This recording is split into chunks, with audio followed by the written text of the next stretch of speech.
میرے مصطفیٰ صلی اللہ علیہ وآلہ وسلم ارشاد فرماتے ہیں، حضور نے صحابہ سے فرمایا، اے صحابہ ایسے بندے کے بارے میں تمہارا کیا خیال ہے کہ جو صحرا میں ہے، جس کے پاس اس کی ایک ہی سواری ہے، اس سواری پہ اس کا ساز و سامان لدا ہوا ہے، اس کا پانی بھی اس سواری پہ ہے، اس کا کھانا بھی اس سواری پہ ہے، اور وہ صحرا میں ایسے مقام پہ ہے کہ جہاں پہ آگے بھی کئی دنوں کی مسافت ہے اور پیچھے بھی دنوں کی مسافت ہے، دائیں بھی دنوں کی مسافت ہے، بائیں بھی دنوں کی مسافت ہے، اور اس کی وہ سواری جس پہ اس کا ساز و سامان لدا ہوا ہے، اس کے علاوہ اس کا کوئی پرسان حال نہیں ہے، اس کے پاس جینے اور زندگی بچانے کا صرف ایک ہی طریقہ ہے، وہ اس کی سواری ہے۔ حضور فرماتے ہیں، ایسے آبا اس نے ایک مقام پہ وہ لیٹا، اس کی آنکھ لگ گئی، جب اس نے آنکھ کھولی تو وہ کیا دیکھتا ہے، نہ اس کی سواری دائیں موجود ہے نہ بائیں موجود ہے، وہ کبھی آگے دوڑے کبھی پیچھے، ڈھونڈ ڈھونڈ کے تھک گیا لیکن اس کو اس کی سواری نہیں ملی۔ میرے مصطفیٰ فرماتے ہیں پھر وہ اپنی موت کے انتظار میں بیٹھ جاتا ہے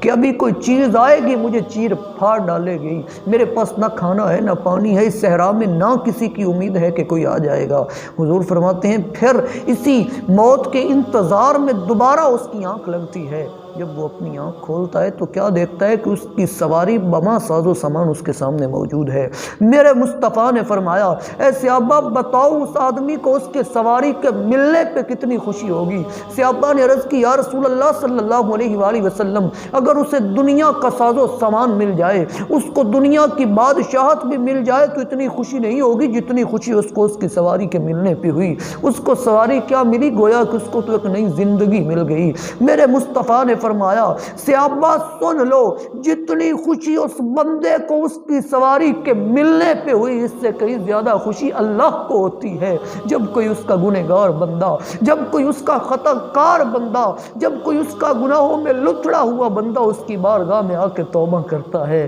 یارو غور تو کرو، گناہ ہم معاف کرواتے ہیں لیکن رب خوش آسمانوں، لیکن رب خوش ہوتا ہے ہماری توبہ پہ۔ رب فرماتا ہے، یا ایھا الانسان ما غرک بربک الکریم،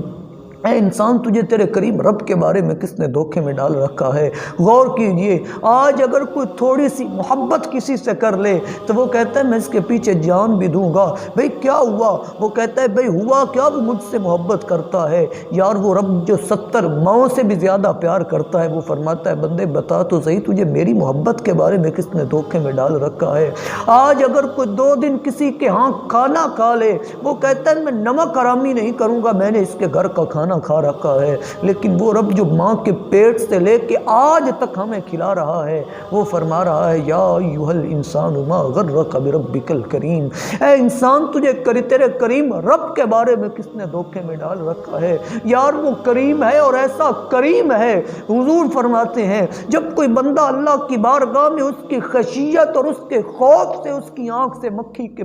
سر کے برابر آنسو آ جائے تو اللہ اس بندے کو معاف فرما دیتا ہے۔ مصطفیٰ کے غلاموں ذرا توجہ تو کرو، آج اگر ایک لباس دھونا ہو تو بالٹی پانی کی لگتی ہے، لیکن میرے مصطفیٰ کی کرم نوازیاں ہیں، میرے رب کی رحمتیں برس رہی ہیں۔ رب فرماتا ہے 70 سال کے بھی گناہ ہے تو میری بارگاہ میں آجو، ایک آنسو بہا دو، میں سارے کے سارے معاف کر دوں گا۔ لیکن آج بدبختی ہے اس قوم کی جو پھر بھی اس کی بارگاہ میں آ کے نہیں جھکتے، جو اڈوں پہ تو بیٹھتے ہیں، جو تاش تو کھیل لیتے ہیں، جو ہوٹلوں پہ بیٹھ کے گپے لگاتے ہیں، سیاست کی باتیں تو جنہیں آتی ہیں، جنہیں طرح طرح کے تبصرے کرنے میں مزہ آتا ہے، جنہیں عورتیں دیکھنے میں تو مزہ آتا ہے، جو ڈرامے تو دیکھتے ہیں، جو فلمیں دیکھنے میں تو راتیں گزار دیتے ہیں، دوستوں کی محفل ہو تو بڑی بڑی وہاں پہ بڑی بڑی باتیں کر جاتے ہیں، لیکن رب کی بارگاہ میں آ کے کبھی یہ نہیں کہا کہ یا اللہ جو ہو گیا اسے معاف کر، آئندہ نہیں ہوگا۔ یار مجھے بتاؤ تو صحیح، کون سا ایسا دربار ہے جہاں پہ آ جاؤ تو اس کی غلطی کو معاف بھی کیا جاتا ہے اور اس کی غلطی کو نیکی میں بھی بدلا جاتا ہے؟ یہ دربار میرے رب کا دربار ہے۔ جب کوئی رب کی بارگاہ میں آتا ہے، رب فرماتا ہے یبدل اللہ سیئاتہم حسنات، اللہ فرماتا ہے میں گناہوں کو نیکیوں میں بدلنے والی ذات ہوں۔ میرے بارگاہ میں کوئی آئے تو صحیح نا، کوئی مانگے تو صحیح نا، جو چیز مانگے گا وہ عطا کی جائے گی۔